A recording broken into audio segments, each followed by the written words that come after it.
আজকের সংগ্রাম আগামী দিনের সাফল্য।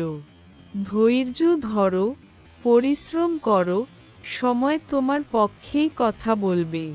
আজ তুমি যে কষ্ট সহ্য করছো, যে বাধার সামনে দাঁড়িয়ে লড়াই করছো, যে অপমান চুপচাপ গিলে নিচ্ছ, সেই সব কিছুই একদিন তোমার শক্তি হয়ে ফিরে আসবে।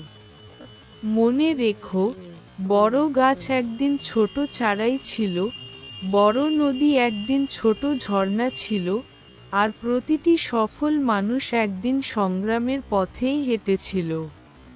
তাই ক্লান্ত হয়ে থেমে যেও না। পথ কঠিন হতে পারে, কিন্তু গন্তব্য অসম্ভব নয়। আজকের চোখের জল আগামী দিনের হাসির কারণ হবে। আজকের পরিশ্রম আগামী দিনের সম্মান এনে দেবে। তাই নিজেকে বলো, আমি হার মানতে আসিনি, আমি জয়ী হতে এসেছি।